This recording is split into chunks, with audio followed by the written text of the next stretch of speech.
We did get a Discord message yesterday, actually, from another Scott. I know there was another Scott a week before, it's a different one. And he was asking what's it like in the press conference at the moment. So the general question, I'll paraphrase a bit, was Arne seems to be getting a little bit of stick at times, especially on social media. But, you know, I saw Steven Gerrard, for example, have a little bit of not a conversation about, you know, what Slot had said about the going out and maybe that helping them win the league and stuff.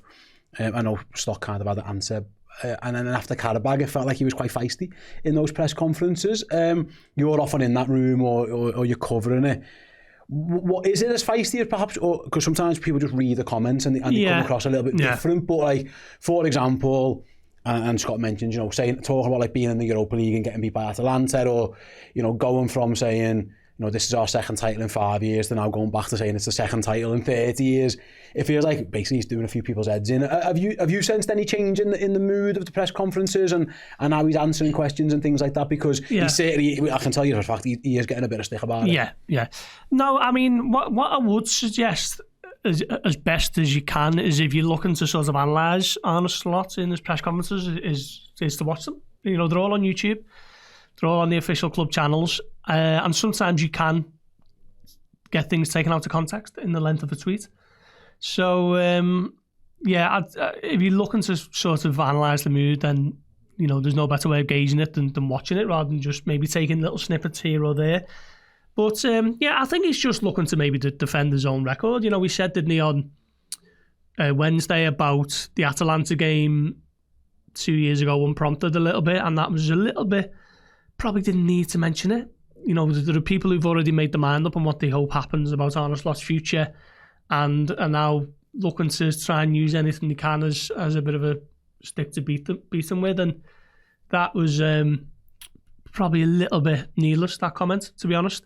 But I could get his general point of Liverpool have qualified for the Champions League knockout stages for the second successive season, and that hasn't always been the case. You know, it sort of was for the large part of Jurgen Klopp's time, and certainly under Rafa Benitez, but they've bounced around Europa League, Champions League, group stage exits, you know, in between, haven't they, on occasion under certain managers.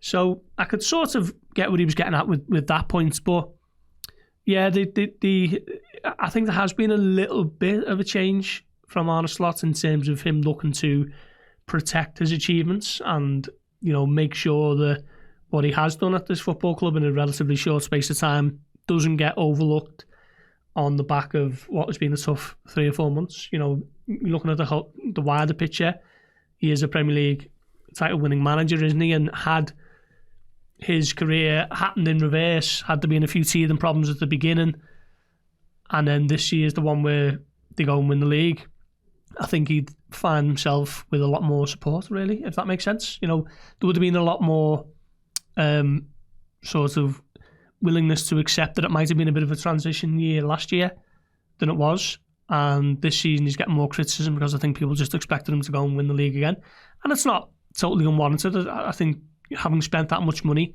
you probably shouldn't have been in a position where you've lost 9 or 12, or, you know, still yet to win a game in 2026 in the Premier League. But I've just taken it recently as him looking to sort of defend his own achievements.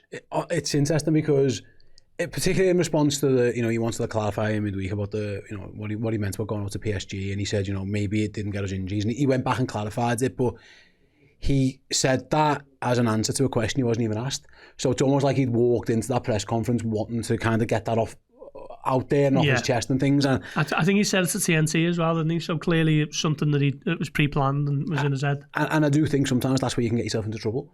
You know, where and again, it's hard because you hear the noise. He probably hears things, he sees things, he's heard people's comments about him. I'm guessing Steven Gerrard, who mentioned that in particular, was asked about it. That kind of not blew up, but everyone became aware of it, because if Steven Gerrard speaks about Liverpool in a slightly critical note, everybody is going to hear about it. That to me was a little bit of a red flag, Paul, in the fact that he is hearing the noise. And again, everybody's got a right to defend themselves, and he thinks if he needs to defend himself, then he's more than willing to do that. He's more than justified in doing that. But it felt like last year there wasn't too much criticism because he wasn't hearing much of it, but he felt like his own man. And this year, it just, from the outside looking in, it just looks a little bit more spiky. And I don't know if that's doing him any favours. You know, if your team aren't playing particularly well, you can use the press conference as almost like a motivation or something. And when the manager's looking a little bit like he's got a cob on, I don't think that helps anybody. No. I mean, there've been a lot of repetition in his press conferences this season. You know, he's constantly referencing that Paris Saint-Germain game from last season, which probably isn't doing him any favours at this point. You know, the obsession with low blocks, the focus on set pieces, negative set piece balance, which is a phrase I'd never heard in my life until this season.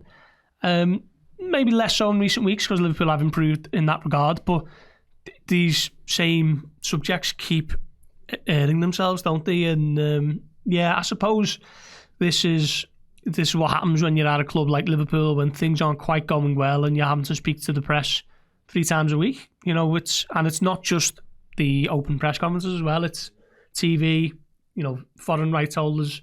He's having to go right down the line and pretty much say the same things all the time. So it's tough, and the only way out of that is to improve performances, isn't it? And yeah, I mean, I can see why he'd look to defend himself, but I thought the Atalanta one was probably a little bit unnecessary. And people who have already made their mind up on what they want to happen certainly use that as something to have a go at him about. Yeah, and to stick on the theme a little bit, I suppose, because again, I agree with you. I think sometimes I think he is just explaining what he means, and some people just don't like what he hears. Like, for example, if he talks about Liverpool being rubbish at set pieces and low blocks, it's because Liverpool have been rubbish at set pieces and low blocks. I think the general consensus is, well, just do something about it, mate, rather than telling us. But I think when he's asked the question, he answers it.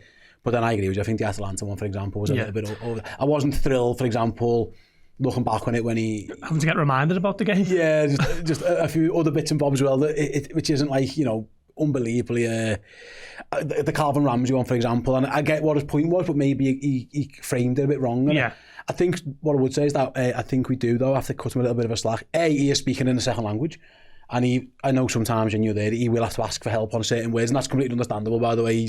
His English is very, very good, but it's not always going to be perfect. And I think, for example, the PSG going out comment helping us win the league, he then went back and clarified, because he'd think that was slightly missed in translation. And also, mate, a lot of the things he's getting stick for now, he did last year and got praise for. I think we were all quite happy when he was open and honest, but because we were winning. So how did we beat Man United, though, where we saw that gap in between Casemiro, we exploited it, or we thought that we can drag him out, we do it. He's doing the same things. Unfortunately, he's just explaining why we keep getting beat or keep drawing, rather than how we beat that team or how we went about beating that team. And I think that's where I do feel a bit of sympathy for him. I agree, he deserves a lot of criticism. Everything's just results, isn't it? Yeah, you know, results driven. Yeah, every single aspect of football, no matter what team you support or what level or whatever, everything is through the prism of the results. So you're spot on in terms of saying the things he got praised for last season, he's now getting a bit of stick for. And when we first met him, you know, it was at that press conference when they had Richard Hughes up with him as well, and we had, as we do, had a chance to speak to him away from the cameras, you know, myself and a few colleagues from the Nationals. I think it might have even been the very first question someone asked. He said something like, I don't always give you the easy answer or the answer you want. I give the answer that I want to give. And it was, I think he's been that way ever since. You know, sometimes you ask him something and you're expecting one thing and you don't quite get it, and it's a bit of a, you know, maybe I asked the wrong thing there or whatever, but he is true to himself. You know, he is answering things the way he wants to, and I've been a bit sort of bang my head against the wall at times, just having to hear about low blocks every week, but he feels that Liverpool are struggling with them, and, you know, you have to speak about it and whatever. But yeah, he's just being himself the way he always has been, and like we say, everything is judged through the idea of results, isn't it? Going back to the comment we were asked, or the question we were asked in the Discord, like, in terms of like mood in the press, again, it's difficult because when Liverpool are winning it or not winning, we know it's not going to be as jovial around the place, you would guess. But like, sometimes when managers are feeling a little bit of pressure, sometimes you can sense that in terms of body language or tone or how they answer questions. I always think back, and again, I don't know how often you were in the room, but like towards the end of Brendan Rodgers' reign, you could clearly tell like he was in a little bit of a hump or whatever. Are you getting any sense with Arne? Because I'll be honest, when I watch him speaking or hear him speaking as well, he kind of is kind of the same fella, but the delivery's kind of the same, but it's what he's saying is changing. I mean, is there any sense there that he's feeling anything or whatever from, you know, body language, the way he's interacting with you guys, etc., or is he the same guy? No, he is answering the same way. That there's been no sense that you're getting under his skin or you're asking something he didn't really want to answer.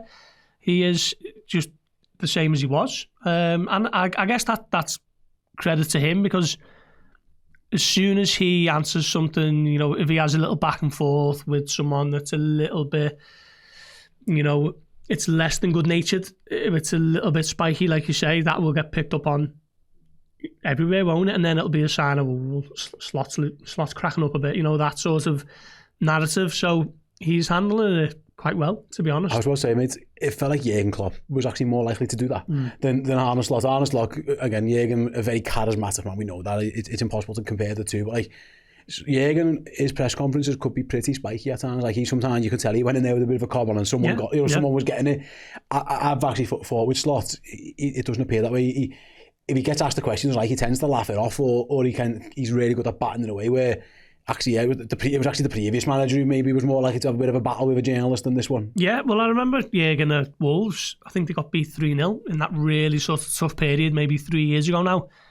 And James Pearce, you know, friend of the show, asked the question, and Klopp bit his head off. And Klopp, he got the wrong end of the stick with a story that had been published that weekend. Totally different publication, totally different journalist, and James bore the brunt of it. And because Klopp was Klopp, it sort of gets almost swept under the carpet and forgotten about. But, you know, if Slot would have done something like that now, you know, it would be a huge sort of neon sign, and Slot is massively feeling the pressure here, isn't he? And to be fair to him, I think performances have been poor all season.